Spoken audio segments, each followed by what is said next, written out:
दोनों पिता पुत्र का कनेक्शन हैदराबाद से है। हैदराबाद में पिता का जन्म हुआ और हैदराबाद से ताल्लुक रखता है जो साजिद अकरम है, उसका बेटा नवीद अकरम, जिसकी पैदाइश सिडनी की है। अगली तस्वीर देखिए जरा, बाकायदा प्रेस नोट जारी किया है तेलंगाना ने और इसमें जिक्र है कि इसका कनेक्शन हैदराबाद से है, जिस आतंकी ने ऑस्ट्रेलिया में गोली चलाई। अब आपको बताऊं, इस जानकारी के साथ यह भी पता चला कि ये ऐसे फिलीपींस गए थे। सिडनी के बीच पर यहूदियों पर जो आतंकी हमला हुआ है, उस हमले के तार हैदराबाद से जुड़ रहे हैं।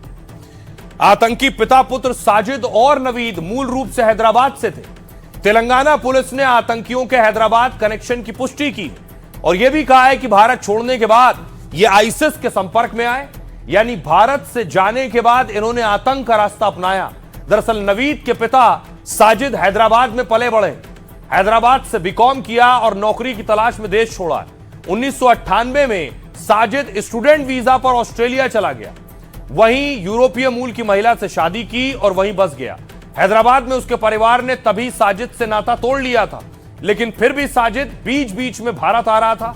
साजिद 6 बार भारत आया, आखिरी बार ये 2022 में भारत आया है। आतंकी साजिद के पास भारत का पासपोर्ट था, भारतीय पासपोर्ट पर ही वो बेटे के साथ फिलीपींस गया था। हमले से पहले करीब 1 महीने तक दोनों फिलीपींस में रहे थे। फिलीपींस के इमिग्रेशन अधिकारियों ने इस बात की पुष्टि की है, क्या ये मिलिट्री स्टाइल हमले की ट्रेनिंग लेने फिलीपींस गए थे, अब इसकी तफ्तीश हो रही है। ऑस्ट्रेलिया की पुलिस अब इस मामले की जांच में जुटी है और तेलंगाना पुलिस हैदराबाद में इसके परिवार से पूछताछ कर रही है। देखिए जरा, ये जो मौलाना जिन्हें आप देख रहे हैं, इनके बयान सुनिए। इनके बयानों में बिल्कुल शराफत नहीं है। क्या कह रहे हैं देखिए। पहला मौलाना ये इस्लामिक स्कॉलर है, नाम है इस्माइल। इस्माइल कह रहा है इस्लामिक देश बनाने का इकलौता रास्ता है जिहाद। सोचिए, ये ऑस्ट्रेलिया के सिडनी में बैठकर इस तरह के बयान दे रहे हैं। जो जिहाद करेगा उसे जन्नत नसीब होगी, अल्लाह के अलावा दुनिया में कुछ भी नहीं है। हमास से जुड़े लोग स्वतंत्रता सेनानी हैं। ऑस्ट्रेलिया सरकार मुझे भले ही डिपोर्ट कर दे, लेकिन मैं जिहाद का संदेश देता रहूंगा। ये देख रहे हैं अबू उसैयद, इस्लामिक स्कॉलर है। ये कह रहा है जिहाद हमारे मजहब का अटूट हिस्सा है। अल्लाह उन्हीं लोगों को ज्यादा पसंद करता है जो काफिरों को मारने का काम करते हैं। जो खाली बैठे रहते हैं उन्हें कुछ नहीं मिलता। यह मौलाना अब्दुल सलाम जऊद है। यह कह रहे हैं काफिरों के खिलाफ जिहाद ही एक जरिया है। फिलिस्तीन तभी वापस मिलेगा जब जिहाद होगा। शांति और समझौते से दुनिया नहीं मानेगी। पैगंबर मोहम्मद की तरह दुनिया को जीतना होगा। सभी लोग जागो और जिहाद का काम करो। यह है डालिया अयूब, इस्लामिक स्कॉलर है। पृथ्वी पर सिर्फ शरिया और कुरान होना चाहिए। लोकतंत्र जैसी व्यवस्था इस्लाम की दुश्मन है। जिहाद के लिए किसी भी की इजाजत नहीं है।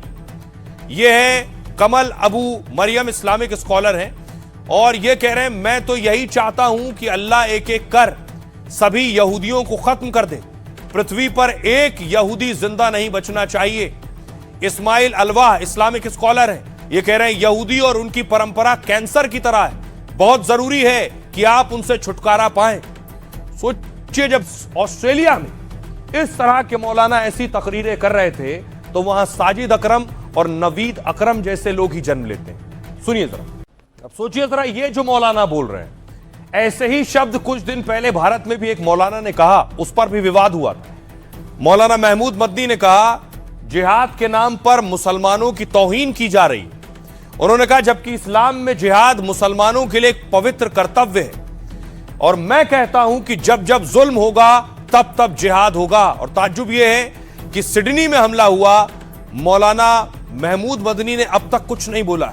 उन्हें सामने आकर बोलना चाहिए और जो हुआ है इसकी आलोचना, निंदा, घृणा और नफरत करने की बात बोलनी चाहिए। सुनिए जरा, भारतीय मौलानाओं से हमने सवाल पूछा, सुनिए वो क्या कह रहे हैं। जो फसादी हैं, फसाद फैलाने वाले हैं, शिद्दत पसंद हैं या दहशतगर्द हैं, उस तरह का नाम लिया और उसको इस्लाम से जोड़ने की कोशिश करी, जबकि इस्लाम के अंदर ऐसी किसी भी तरह की कोई इजाजत नहीं है कि जिससे किसी पर जुल्म हो। लोगों को, बेगुनाह लोगों को कत्ल कर रहे थे। उस बंदे ने, जिसका नाम अहमद अल अहमद है, उसने अपनी जान पे खेल करके उन आतंकवादियों से हथियार छीन करके ये साबित किया कि हाँ असल जिहाद ये है कि जुल्म के खिलाफ खड़ा होना, जुल्म करने से रोकना, ये जिहाद है। आतंकवाद को बढ़ावा नहीं देना चाहिए। आतंकवादी दुनिया के किसी भी कोने में हो, उनको ख़त्म करना चाहिए और अमन शांति का माहौल बनाना बहुत ज़रूरी है। अगर हम अमन शांति का माहौल नहीं बनाएंगे, दुनिया के जो निज़ाम हैं वो कैसे चलेंगे। तो देखिए जरा, इसके अलावा अरशद मदनी भिड़ गए हेमंता बिस्वा शर्मा से, असम के सीएम से।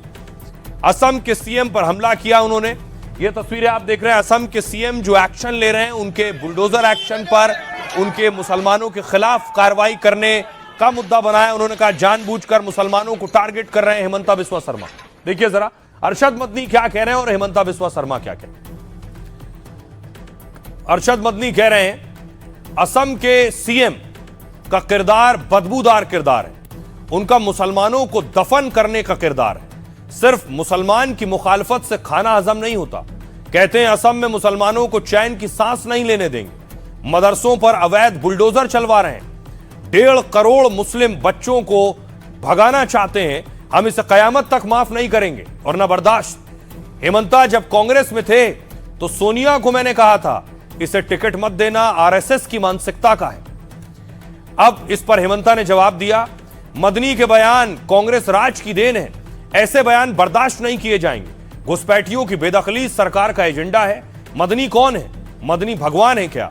मदनी की बहादुरी कांग्रेस के आगे चलेगी, बीजेपी के आगे मदनी की बहादुरी नहीं चलेगी। मदनी बहुत ज्यादा करते हैं तो मैं गिरफ्तार कर लूंगा। मदनी सीएम नहीं है, मैं सीएम हूं, मैं मदनी से नहीं डरता। कांग्रेस में मौलवी तय करते हैं कि किसे टिकट मिलेगा। आइए आपको सुनवाता हूं, सुनिए जरा अरशद मदनी को सुनिए और हेमंता बिस्वा शर्मा को।